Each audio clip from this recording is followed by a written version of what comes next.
어제 제 사무실 밑에 문 카드가 없어서 기다리고 있는데 사람들이 와야 이제 문이 열려지니까 기다리고 있었어요. 기다리고 있는데 어떤 어머니하고 어떤 딸이 이렇게 오면서 인사를 하는 거예요. 안녕하세요. 그러면서 인사를 해요. 근데 제가 잘 모르겠어요. 여러분, 그러면 어떻게 하면 좋겠어요? 그냥 인사하는 거죠. 그냥 인사했어요. 엘리베이터를 또 같이 타고 가잖아요. 저는 이제 16층이고 그분은 12층인데 인사하면서 가는데, 근데 인사하면 참 기분 좋더라고요. 모르는 저를 제가 몰라 뵀는데 그분이 저를 아시겠죠. 제가 특히 백발이어서 저는 뭐 어디 가든지 이제 다 이렇게 노출이 되는데 마음이 좋더라고요. 여러분들 한번 옆에 있는 사람 한번 인사하시기 바랍니다. 마음을 여세요. 인사하면 참 좋은 거예요. 서로를 알아주는 것은 참 좋은 겁니다. 네.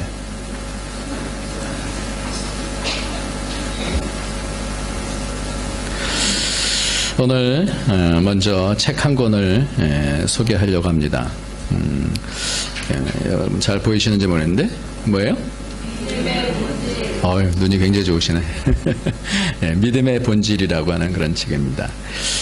이 책은 박영선 목사님이라고 제가 속해 있는 합신교단의 목사님이신데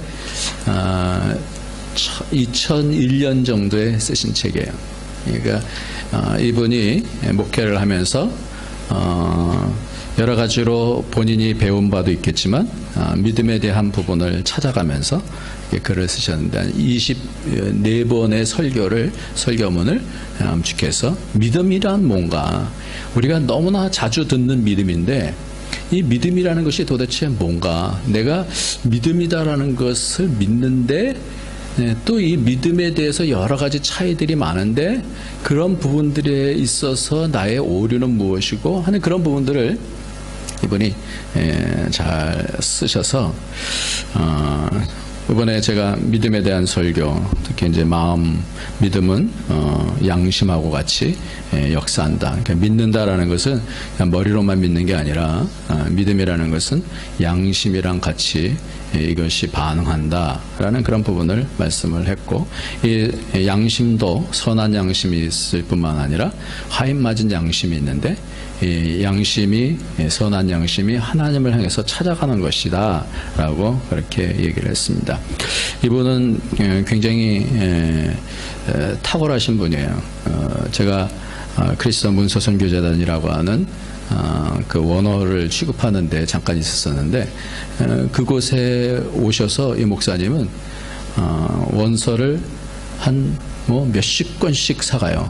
한 100권, 아니 100권이 아니라 몇십 권씩 사가서 돈이 100만 원, 200만 원 그렇게 책을 사셔요. 그래서 사셔갖고 갖고 가는데 제가 놀래죠. 야, 저거 어떻게 또 그 소화를 해내실까?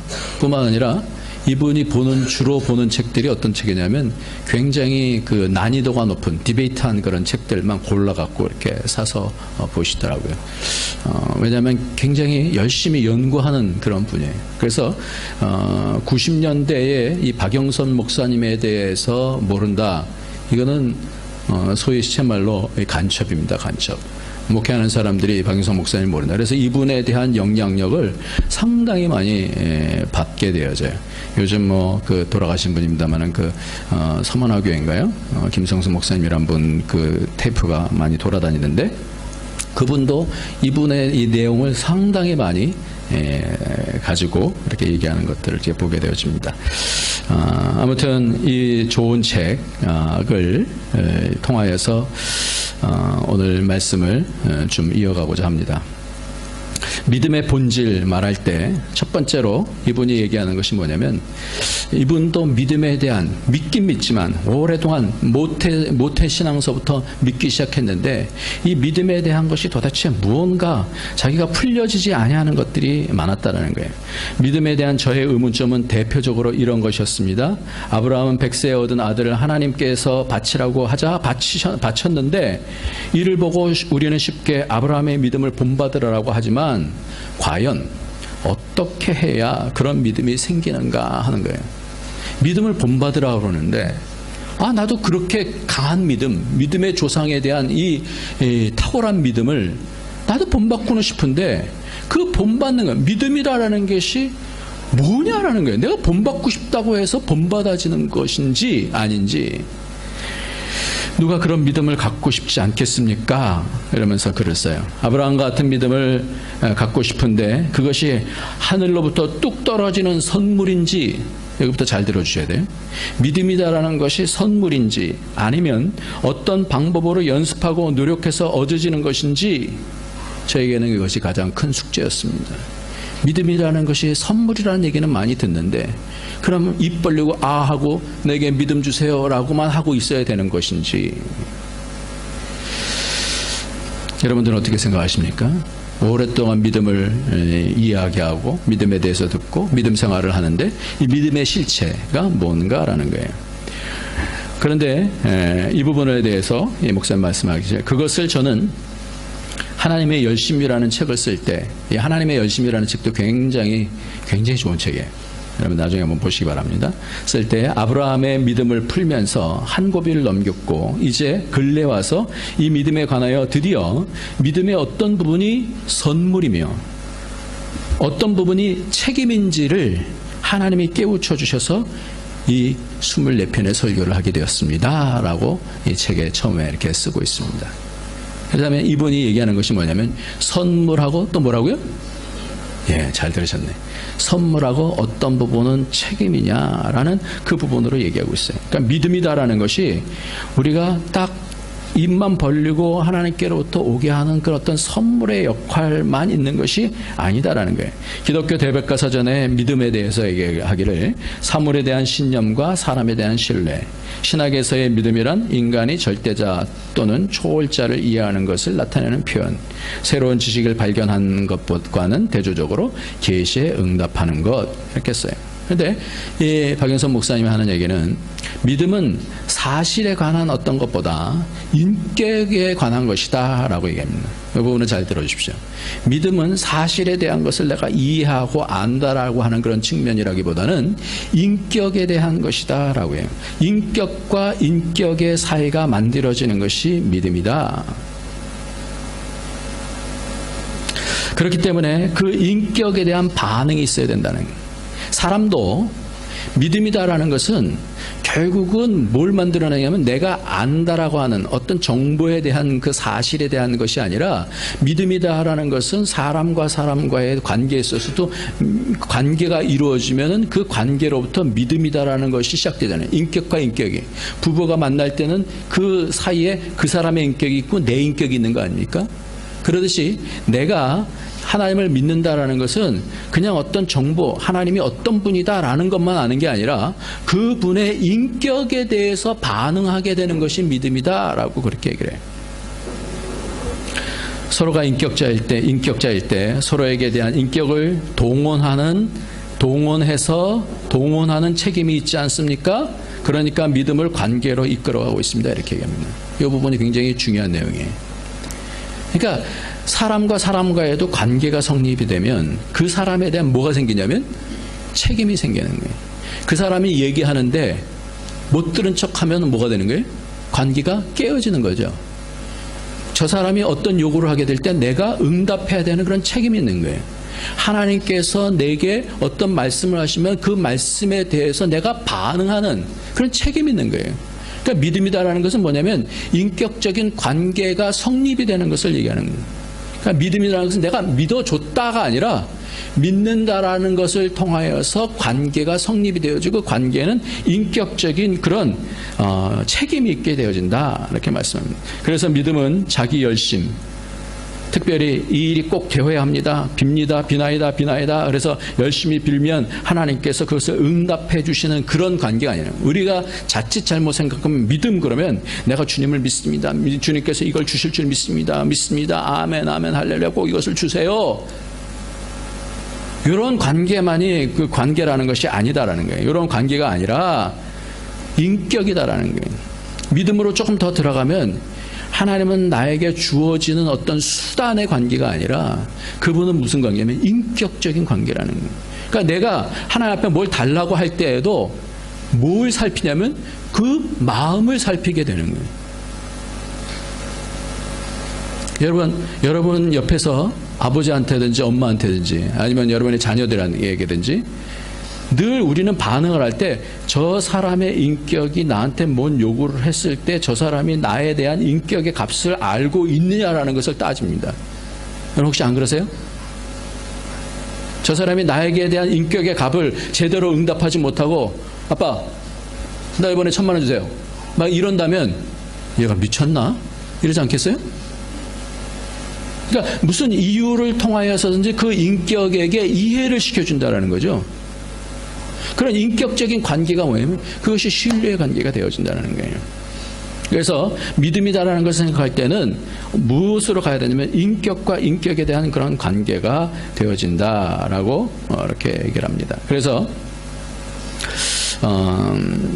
내가 원하는 결과는 상관없이 그분이 믿으실 만한 분이다라는 것으로 관계가 이끌어지는 것이 그것이 믿음이다. 그래서 쉽게 말하면 아브라함이 본토 친척 아비집을 떠나라. 그런데 그 인격을 어떻게 믿어요? 그렇잖아요. 그 인격을 어떻게 믿어요? 그냥 느닷없이 너는 본토 친척 아비집을 떠나 내가 내게 지시하는 땅으로 가라. 하나님 말씀하는 거 같죠? 네. 만약에 그렇게 됐을 때는 조금 더 진지하게 해볼까요?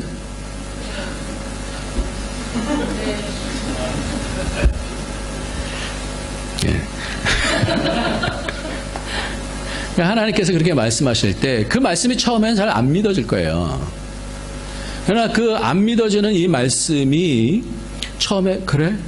이거 그냥 듣는 말은 아닌 것 같은데 따라갔어요. 그러다가 하란에서 멈추죠. 그 다음에 하나님께서 나타나셔서 말씀하신 것이 창세기 12장이에요. 그러면서 자기 생각을 가지고 내가 내게 뭐 주겠다 얘기하니까 따라간 거예요. 그 관계가 성립이 되잖아요, 일단. 근데 완전히 믿는 그런 관계는 아니에요. 두 번째로 따라가서 딱 봤더니 자기가 원하는 것은 그 하나님께서 지시하는 그 땅은 너무나 엄청나게 좋은 땅, 복에 근원된다라고 그러니까 엄청나게 좋은 땅으로 생각해서 갔는데 가자마자 딱 보니까 뭐예요? 기근이에요, 기근. 그때 무슨 생각이 들겠어요? 속았다. 생각이 들잖아요. 그런데 속았다 그러면서 애굽으로 본인이 내려갔는데 그런 모든 상황 속에서 하나님께서 역사하시는 것을 보게 되는 거예요. 자기 아내가 바로의 첩이 되는 것을 딱 막으시면서 꿈에서 나타나는 그런 모든 광경을 보면서 기겁을 하는 거죠. 그래서 그 다음에는 하나님 앞에 무슨 모습을 보이게 되냐면 그 조카 롯에게 네가 좌하면 내가 우하고 네가 우하면 내가 좌할게 라고 하는 하나님께서 보시니까 그렇게 얘기하는 거예요. 하나님, 이 물질이 전부가 아니군요. 하나님과의 관계가 전부군요. 이거를 고백하는 거예요. 이런 관계들이 말씀 속에서 올 때에 처음에는 이것이 마음속에 완전히 충족하지 않다가 나중에 가면서 하나님 말씀밖에 없구나. 하나님 말씀을 순종하면 가장 좋은 것을 주시는, 그렇게 믿음이다라는 것은 뭘로 연결을 하냐면 관계로 연결하고 인격으로 연결하게 되는 거예요. 오늘도 이 자리에서 우리가 믿음이다라는 것은 뭐냐면요, 우리가 믿으려고 왔지 않습니까? 아멘? 하나님이 여기 계신 걸 믿습니까? 하나님께서 우리가 하나님 찾으면 하나님께서 가장 좋은 걸 주신 줄 믿습니까? 근데 때때로 보면 안 주시더라고요. 그렇잖아요. 그럼 우리 믿음이 약해지잖아요. 하나님께서 좋은 걸 주신다고 그랬는데 어려움들을 주신다라고 아예 창세기서부터 말씀하고 있어요. 내가 너에게 좋은 것만 주지 않는다. 아예 뭐 단독직입적으로 그렇게 말씀하고 계시거든요. 그러니까 사람들은 헷갈리는 거예요. 그러다가 하나님의 본심은 뭐구나 라는 것을 알게 되어지면서 그 인격을 알게 되는 거예요. 하나님 나를 연단시키심을 통하여서 그 믿음의 관계, 결국은 믿음이라는 것은 결국은 하나님의 인격을 내가 얼마만큼 신뢰할 수 있는 사람이 되게 하는지를 훈련하시는 그런 과정이구나 라는 것을 알게 되어지는 것입니다. 그러니까 믿음이다라는 것을 알 때 이번에 총 맨 마지막이 뭐냐면 하나님에 대한 이해와 항복과 닮음을 얘기하는 것이라고 결론을 지어요. 저는 이 말이 굉장히 참 마음에 이렇게 와닿아요. 뭐라고요? 믿음이다라는 것은 하나님에 대한 이해와 그리고 뭐예요? 항복. 이 항복이라는 말의 뉘앙스가 굉장히 좋습니다. 하나님, 아브라함이 하나님, 내가 내 생각대로 했는데 이게 아니었습니다. 하나님 앞에 항복합니다. 또 가요. 99세 때도 하나님께서 아들 주신다는데 안 주시잖아요. 그래서 다른 짓도 많이 하잖아요. 그러다 나중에 어떻게 해요? 항복하는 하나님. 그리고 맨 마지막이 뭐예요? 닮음이 하나님의 아들로서의 닮음으로 하나님 닮은 인생으로 바뀌어지면서 그 믿음의 과정을 통해서 하나님처럼 되게 하는 하나님의 아들로서 하나님처럼. 그러니까 믿음의 과정은 결국은 목표가 뭐냐면 하나님 닮은 하나님 속으로 들어가는 하나님의 뜻을 알게 하시고 하나님의 깊은 스케일을 알게 하시는 것이 믿음이지. 믿음이라는 것은 내가 믿습니다, 믿나이다 이런 신념을 통해서 뭔가 하나님의 수단이 되어져서 내게 뭔가 주셔야 되는 그런 부분이 아니다라는 거예요. 여러분, 복이 우리가 말하고 우리가 생각하는 것이 복이 아니라 하나님이 복인 줄 믿으시기 바랍니다. 그러니까 우리가 하나님을 얻게 하는 그런 과정 속에서 하나님은 믿음을 주시고 믿음을 시험하시고 연단하신다라는 거예요. 이 책에 대한 내용은 이제 그만하고요. 오늘 본문으로 들어가서 그러면 성경에 있는 사람은 어떻게 믿음으로 반응하는가? 우리는 한번 믿으면 끝까지 한번 믿었으면 이제 됐습니다 하고 하는 그런 구원파적인 그런 믿음으로 살 수 있는가? 아니다라는 거예요. 믿음이, 그래서 오늘 본문 말씀은 믿음은 어떻게 뭐예요? 네, 작동하는가? 내 속에서 믿음 생활을 계속해서 수십 년 동안 하는데 이 믿음이 어떻게 해야 작동해서 나를 격동시키고 나에게 깨달음을 주시고 이게 믿음이구나, 믿음을 통해서 뭘 주시려고 하는 거구나 라는 것을 알게 하냐 이거예요. 그게 뭐냐라는 거예요. 그래서 믿음은 머리에서 끝나지 않고 말씀드린 대로 양심의 과정을 통해서 선한 양심이 하나님을 향해서 찾아가는 것이다라고 그렇게 작동이 되어진다라고 말씀을 했는데 오늘 마르다는 엄청난 사건을 경험하게 되어집니다. 오늘 말씀이 뭐냐면 부활에 대한 거거든요. 부활. 이유 없이 오빠가 죽어가는데 이 마르다 이 나사로의 가정은 예수님께서 특별히 다른 데서는 쓰지 아니하는 사랑하는 가족이었어요. 사랑하는 가족. 혹시 모르겠어요. 마르다, 마리아, 이 나사로 이 세 남매가 그 고아였는지도 모르겠어요. 그 부모 이름은 안 나오니까 삼남매만 살고 있는 거 보면 고아로 쭉 이렇게 자라니까 예수님하고 만나서 그의 상처들이 풀어지고 아마 좋은 관계가 있었던 것 같아요. 그런데 오빠가 죽어가는데 예수님께 기별을 했는데 예수님이 오지 않는 거예요. 예수님은 의도적으로 날짜를 계속해서 연기하면서 오시지 않았습니다. 자신의 가정을 얼마나 사랑하는지 알기 때문에 이 사람이 다른 것보다도 가장 먼저 예수님께 기별했을 거예요. 예수님 좀 빨리 와서 도와주세요. 예수님 빨리 와서 도와주세요. 인격에는 뭐가 있다고요? 기대가 있는 게 기대. 상대방이 어떤 관계에 따라서 우리가 그 사람의 인격이 나의 인격과 어느 정도의 친밀감이 있느냐에 따라서 내가 이것 좀 도와주세요 이렇게 얘기를 하지 무턱대고 가서 당신 나에게 얼마 주세요 이럴 수 있는 거 아니잖아요. 예수님하고의 깊은 관계가 있으니까 빨리 오세요라고 할 수 있었던 거예요. 그런 기대가 있는 거예요. 믿음 안에는 이런 기대가 있는 거예요. 사람들은 다 이렇게 합니다. 이것이 가장 중요한 것이라 생각합니다. 그런데 그런 상황에 기대가 못 미치면 삐지게 되어집니다. 그래서 딱 도착하니까 마르다는 달려나왔는데 마리아는 집에서 삐져 있었어요. 근데 마르다도 뭐라고 얘기하냐면 한번 보겠습니다. 21절 그대로 만나자마자 그 마음속에 삐져있는 말이 그대로 나옵니다. 마르다가 시작.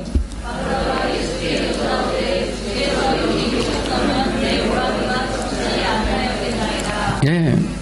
왜 이렇게 늦게 오셨어요? 이 얘기 아니에요? 좀 빨리 좀 오시라니까요. 이 얘기 아니에요? 근데 이 마르다가 믿음을 발동하는 내용이 나와요. 분명히 오빠가 죽어 있는데도 불구하고 이 마르다가 뭐라고 했느냐. 22절 한번 읽겠습니다. 그러나 시작. 그러나 나는 이제라도 주께서 무엇인지 하나님께 구하시는 것을 하나님이 주실 줄 아나이다. 굉장한 믿음이죠. 믿음이 이렇게 동원되는 거예요. 믿음이 이렇게 작동되는 거예요. 믿음이 작동될 때 중요한 것은 뭐냐면 주님께 가장 합당한 뭘 드리면 되냐면 말씀을 드리면 되는 거예요. 주님, 하나님이 허락하시면 이거 주님께서 하실 수 있겠습니다 라는 그런 고백을 하는 거예요. 그러니까 예수님께서 뭐라고 그 말씀을 기뻐하시냐면 내 오라비가 뭐라고요? 다시 살리라. 그러니까 마르다가 알아요. 마지막 날 부활에는 내가 다시 살 줄 압니다. 그러니까 예수님께서 다시 그것을 교정시켜 주시면서 내가 부활이다. 다음번에 제가 이 말씀을 할 거예요. 믿음은 현재성입니다. 항상 현재성입니다. 과거에 어떻게 믿던지 그게 중요한 게 아니에요. 믿음은 항상 현재성이에요. 현재성에 대한 부분을 얘기할 거예요. 현재라는 게 굉장히 중요한 거예요. 하나님께 현재라는 것은 굉장히 중요해요. 여기 현재에도 있지만 현재가 굉장히 중요합니다. 예, 농담했습니다. 여기 서현재라고 하는 자매가 있어서 농담했습니다. 나는 부활이요. 나는 부활이요. 나는이라는 내가 누구다라고 하는 하나님이 하시는 말씀의 표현이거든요. 예수님께서 요한복음에 그렇게 표현을 하셔요. 내가 누구다. 내가 누구다. 나는 선한 목자다. 이렇게 나는 누구다라고 표현하는 것은 내가 하나님이다라고 하는 그런 표현을 가르치는 거예요. 내가 하나님의 아들이고 내가 하나님이다라는 것을 가르칠 때 나는 부활이요 생명이니 나를 믿는 자는 죽었어도 살겠고 무릇 살아서 믿는 자는 내가 부활이기 때문에 나를 알게 되고 나를 믿게 되어지면 그는 죽어도 죽은 것이 아니다라는 거예요.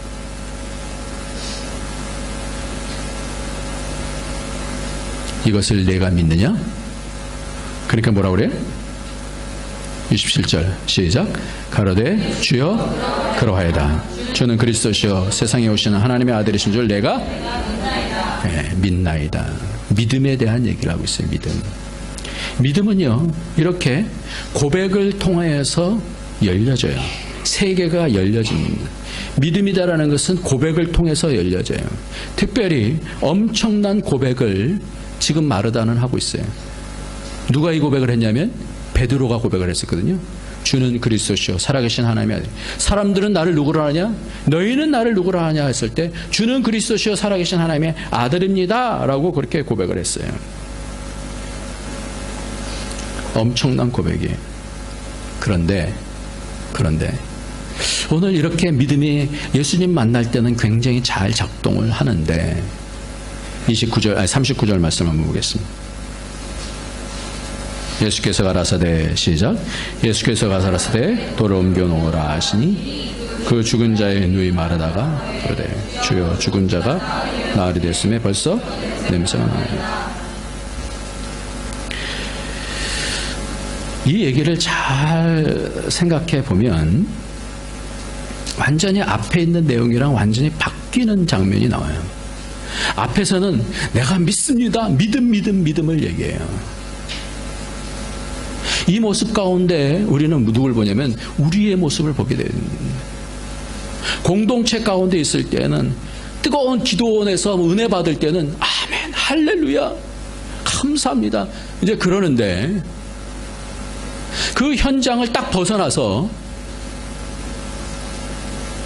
눈앞엔 누가 있어요? 시체 썩는 냄새가 나는 시체가 있는 거예요. 사흘이나 지났어요. 본인 생각엔 뭐예요? 이제 완전히 썩었어요. 냄새가 나요. 그러면 무슨 생각이 들어요? 굳이 이렇게까지 할 필요 없잖아요.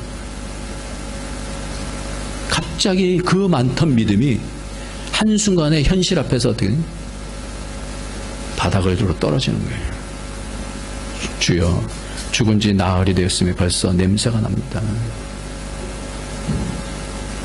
우리가 오늘은 이 부분을 좀 생각해 보려고 해요. 믿음이 그만큼 많았으면 이어져야 되는 거 아니겠어요? 우리가 세상 교회 안에서 막 뜨거운 사람들 보면 야, 저 사람은 세상에 가서 언제든지 성공할 거야 라고 하는데 아닌 거예요. 그것이 딴 사람만 그런가요? 나는 안 그런가요? 뜨겁게 할렐루야 주님 얼마나 은혜 받을 때는 충만합니까? 그런데 현장으로 현실 속에 딱 들어가서는 어떻게 돼요? 오라 나는 곤고한자로다. 이렇게 고백할 수밖에 없는 거예요. 이게 지금 마르다의 고백인 거예요. 주여 죽은 지 나흘이 됐음에 벌써 냄새가 나나이다. 우리는 예수님이 그리스도시요 하나님의 아들이신 것을 믿습니다. 아멘이십니까? 믿음이라는 건 뭐라고요? 인격이라고 했어요. 인격. 아까는 주님께서 말씀하실 때는 확실한 믿음이었는데 이제 똑같이 주님이 옆에 계신데도 불구하고 냄새가 나고 실존 가운데서 보여지는 썩은 냄새가 나는 거예요. 그럴 때는 마음이 바뀌어지는 거예요. 교회에서는 그렇게 서로에게 인격적이고 주님 말에 아멘 하지만 세상으로 나가면 우리의 믿음이 어디로 나가는지, 오늘 이 부분을 세상에서도 작동하는 믿음이 되기 위해서는 어떻게 해야 되는가. 이것이 현대 교회의 딜레마 아닙니까? 우리 신앙의 딜레마 아닙니까? 뜨거울 땐 뜨거운 것 같지만 어려운 현장 가운데서는 내가 정말 믿음이 있었나? 라는 그런 고백을 할 수 있을 정도로 바닥으로 내리꽂는 내 자신들을 보면서, 그러면 나는 현실 속에서도 믿음 있는 사람으로 살기 위해서는 어떻게 해야 되는가? 어떻게 작동을 해야 되는가? 이 부분을 살펴야 되는 거예요. 이 간격을 오늘 해결해야 되는 겁니다. 믿음은 그렇기 때문에 머리와 입으로 고백하는 것이 아니다라는 거예요. 이 믿음이라는 것은 선한 양심이 내려와서 내 인격적인 뭐예요? 응답으로 가야 되는 거예요. 아무리 고백이 탁월해도 삶에서 금방 잃어버린다면 너무나 이중적이지 않습니까? 사실은 베드로도 그랬어요. 주는 그리스도시요 살아계신 하나님의 아들입니다 라고 얘기하다가 그가 3가지 복이나 받았습니다. 네 고백 위에 내가 교회를 세우겠다. 이거보다 더 큰 고백이 어디 있어요? 네 고백 위에 교회를 세우겠다. 두 번째는 뭐예요? 음부의 권세가 너를 이기지 못하겠다. 세 번째는 네가 땅에서 매면 하늘에서 맬 것이요 땅에서 풀면 하늘에서 풀리겠다라는 기도 능력의 권세까지 주셨어요. 기도의 천국의 열쇠를 받았다고요. 그런데 주님께서 그 고백을 듣고 너무나 감격하시니까 비로소 당신께서 십자가에 달리셔서 사흘 만에 다시 부활할 것을 얘기하니까 인간적인 생각이 되는 거예요. 우리도 그럴 수 있잖아요. 인간적으로. 주님 그러지 마세요. 마치 인간적으로 위하는 것처럼 얘기해요. 그러니까 주님께서 뭐라냐면 사단아 내 뒤로 물러가라. 네가 하나님의 일은 생각지 아니하고 도리어 사람의 일을 생각하는도다. 이렇게 얘기하는 거예요. 그러니까 뭘 못 잡았다는 거예요?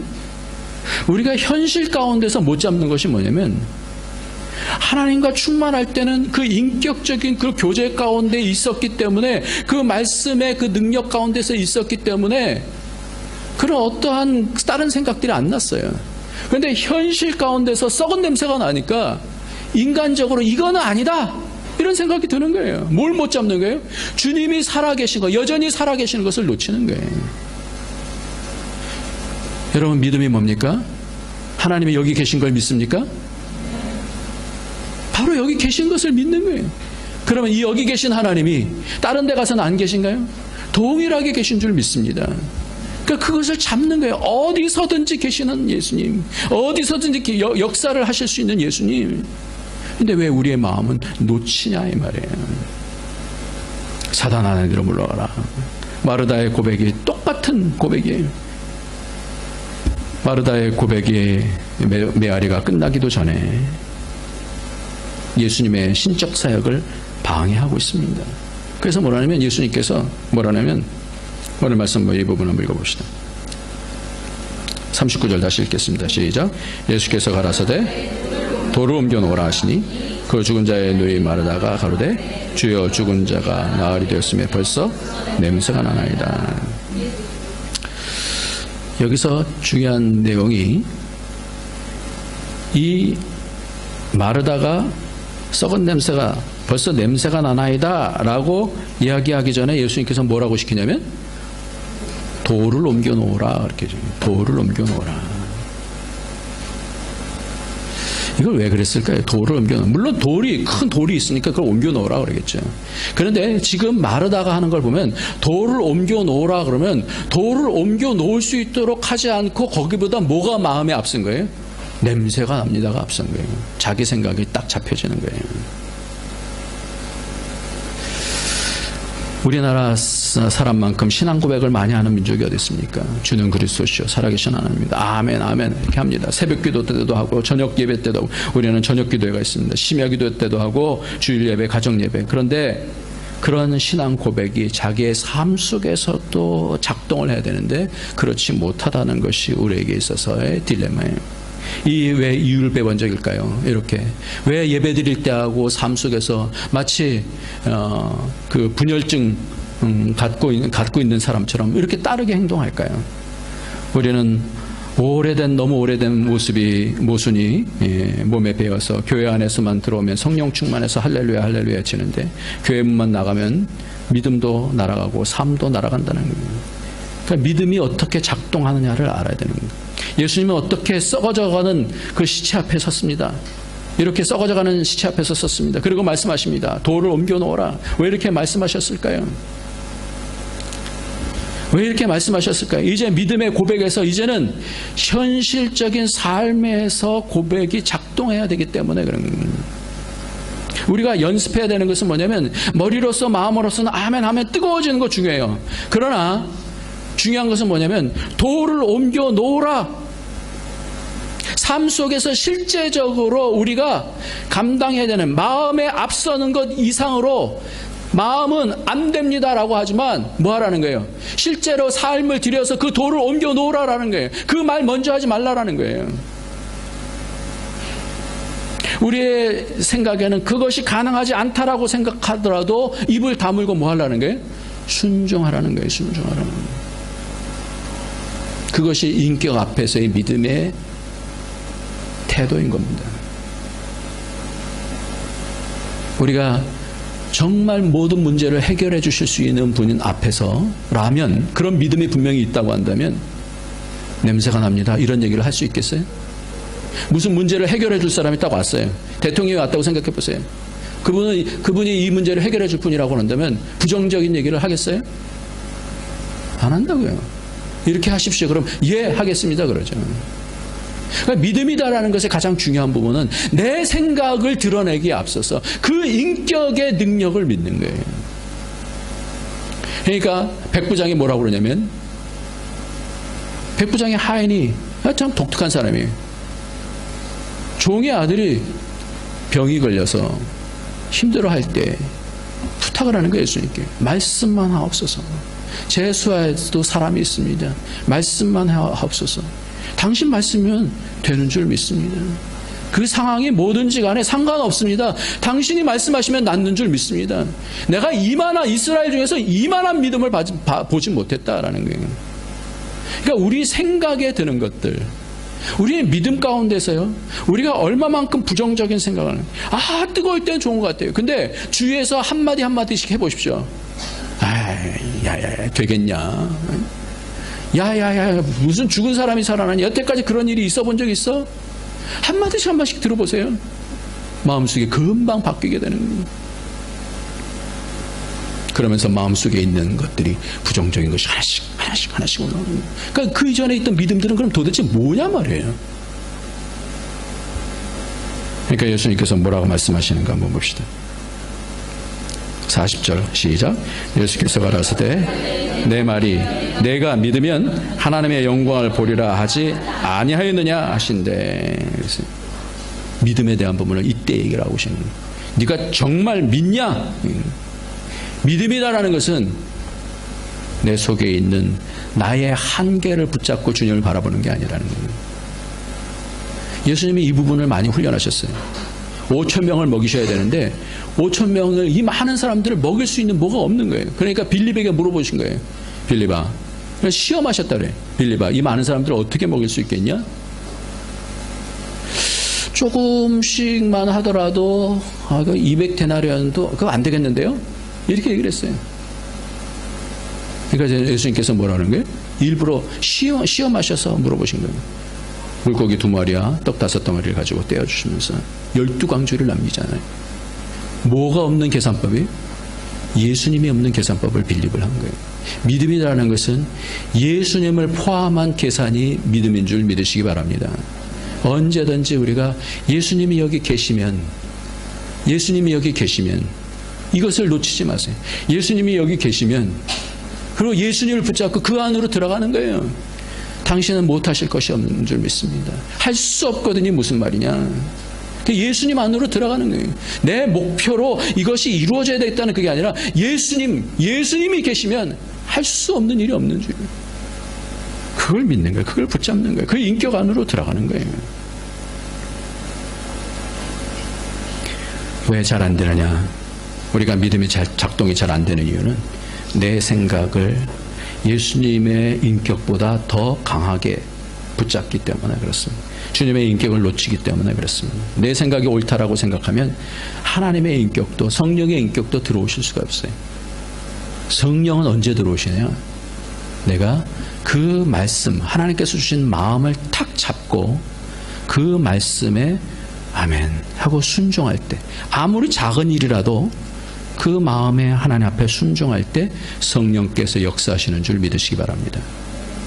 그러니까 승리하는 삶은 언제 작동하느냐? 내가 믿음이 있었다 이게 아니라 지금 현재 하나님이 여기 계시면 되는 줄 믿습니다. 이걸 잡는 거예요.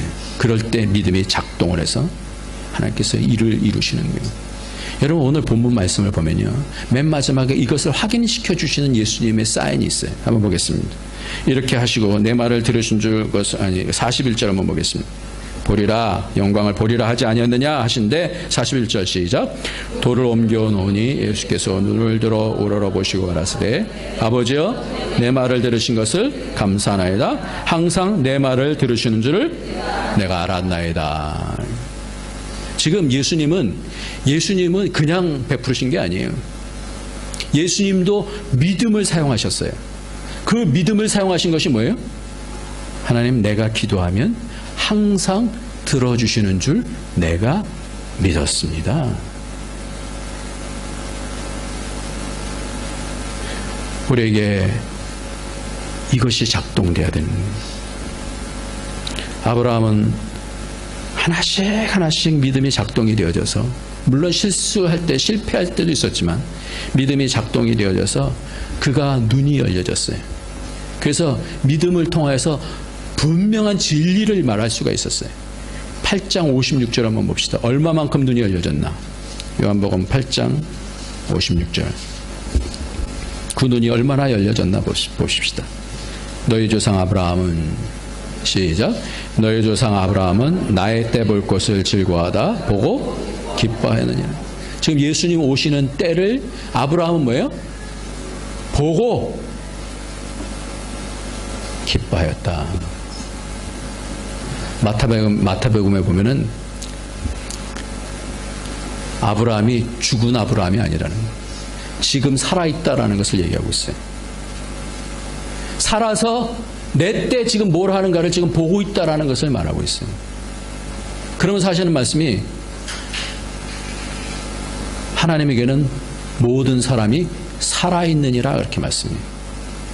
누구든지 하나님 앞에는 살아있는 거예요. 현재라는 게 현재.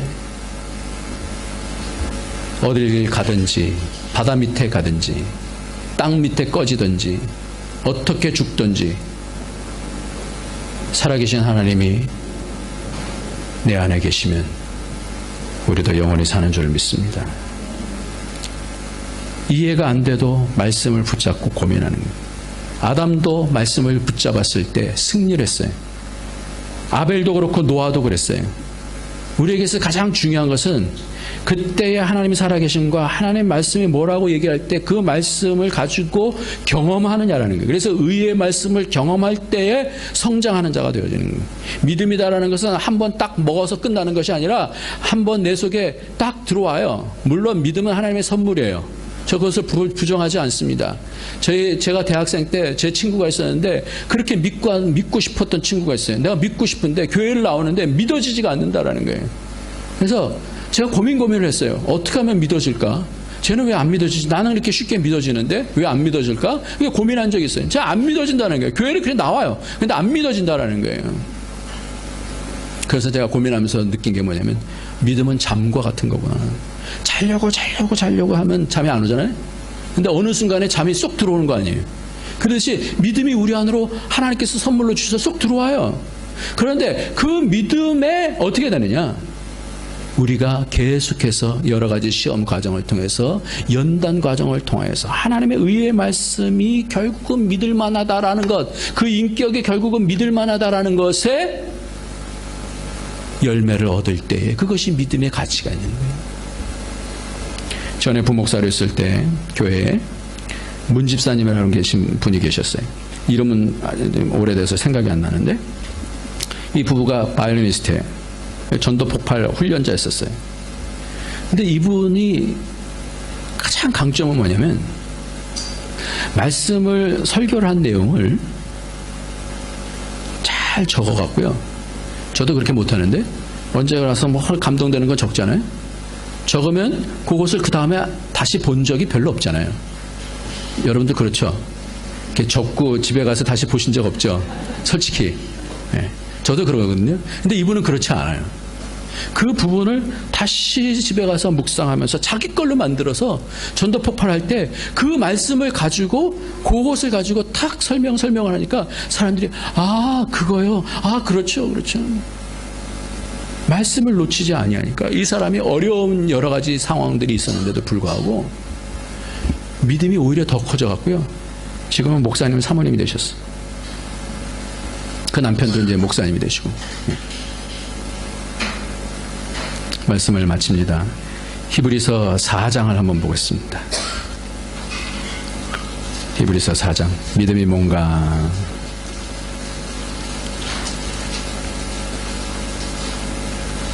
마음에 대한 부분, 믿음에 대한 부분, 인격에 대한 부분을 그냥 골고루 생각을 하면서 봅시다. 4장 1절, 2절 말씀을 읽겠습니다. 시작. 그러므로 우리는 두려워할지니 그의 안식에 들어갈 약속이 남아있을지라도 너희 중에 혹 미치지 못할 자가 있을까 함이라. 저희와 같이 우리도 복음 전함을 받은 자이나 그러나 그 들은 바 말씀이 저에게 유익되지 못한 것은 듣는 자가 믿음을 화합치 아니함이라. 이미 믿은 우리들은 저 안식에 들어가는도다 그랬어요. 그러면서 하는 얘기가 뭐냐면 강팍하지 말라 그랬어요. 강팍하지 말라. 오늘도 이런 시험을 이기는 여러 가지 삶 속에서 어려운 일들이 많아요. 썩은 냄새가 나기도 하고 도저히 살아날 가능성이 안 보여요. 기업이 힘들어지기도 하고 그럽니다. 그러나 하나님이 계시면 하나님의 말씀을 순종하면 하나님께서 그 모든 것들을 회복해 주시고 우리를 그 안에서 영광스럽게 하나님을 닮은 자로 세워주실 줄 믿습니다. 기도하겠습니다. 이 시간 우리가 기도합시다. 하나님, 우리의 신앙이 참 쉬운 것 같으면서도 어려운데 하나님 아버지 우리의 삶 속에서 믿음이 작동이 되어야 되는데 하나님 주님과의 인격적인 교제는 말씀의 교제입니다. 그냥 주님께서 말씀하시면 그대로 되는 줄 믿습니다. 하나님 믿어지지 않아도 믿을 수 있는 그 말씀이 말씀하시는 거라면 붙잡을 수 있는 우리의 믿음이 될 수 있도록 축복하여 주옵소서.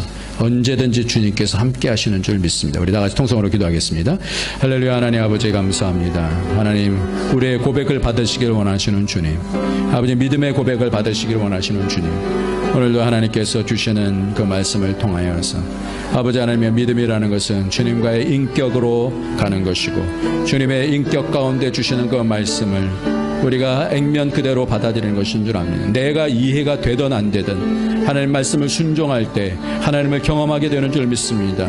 의의 말씀을 많이 경험하게 하여 주셔서 장성한 아브라함과 같은 믿음이 되어줄 수 있도록 주님 축복해 주시기를 원합니다.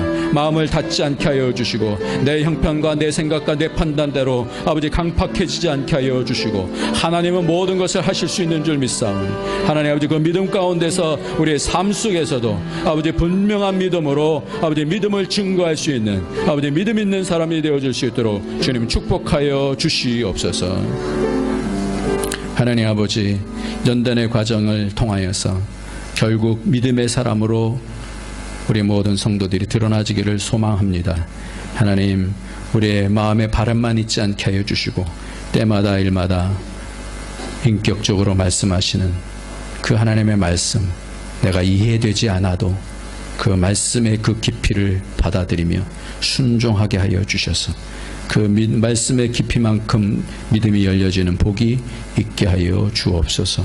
씨름 가운데서 이기게 하여 주옵소서. 성령께서 눈을 열어 주시옵소서. 예수님의 이름으로 기도합나이다. 아멘.